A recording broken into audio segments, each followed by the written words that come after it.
La diplomatie académique, puisque c'est comme ça qu'on qualifie généralement ces échanges entre deux pays dans le domaine universitaire, et quand je dis dans le domaine universitaire, c'est également dans le domaine de la recherche, cette diplomatie académique, c'est une des briques qui permet de créer ou de construire une relation de confiance et une relation fructueuse entre deux pays. Donc il est très logique que la France et la Chine, qui entretiennent des relations anciennes, des relations qui, comme toutes les relations, connaissent des périodes hautes et des périodes un peu plus basses, mais en tout cas entretiennent des relations qui sont pérennes et qui sont fondées, je crois, sur la confiance réciproque. Et donc on utilise la diplomatie académique, qui passe notamment par les échanges de chercheurs, les échanges d'étudiants, bien sûr, qui sont souvent la partie la plus visible de cette diplomatie académique, les échanges de professeurs également. On utilise cette diplomatie académique, culturelle également, comme une des briques importantes, voire parfois comme la poutre maîtresse d'une relation de confiance entre deux pays. Et dans le cas de la Chine et de la France, je crois que c'est particulièrement topique. On a vu durant la visite du président Macron en Chine une volonté donc de réactiver cette coopération. D'après vous, quel levier pourrait permettre de la stimuler ?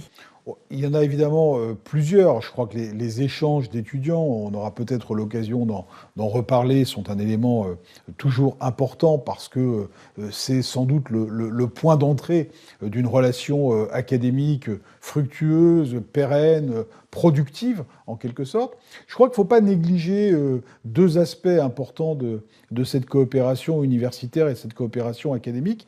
D'abord, c'est la coopération dans le domaine de la recherche et en particulier dans le domaine de la jeune recherche. Ce que j'appelle la jeune recherche, c'est les échanges de doctorants dans le domaine de la recherche doctorale qui sont parfois insuffisamment audacieux et n'osent pas franchir le pas d'un séjour à l'étranger de plusieurs mois, voire de quelques années parfois, alors que c'est très souvent un élément très important et une plus-value importante dans leur travail de recherche doctorale. Donc, inciter nos jeunes chercheurs, notamment dans le domaine des sciences humaines et sociales, à aller passer quelques mois, voire quelques années à l'étranger, et en particulier en Chine, lorsque c'est en phase avec leur projet de recherche, je crois que c'est un élément tout à fait important. Et puis, je crois qu'il ne faut pas négliger non plus l'incitation à des recherches croisées entre les deux pays dans des domaines parfois nouveaux, parfois un peu innovants.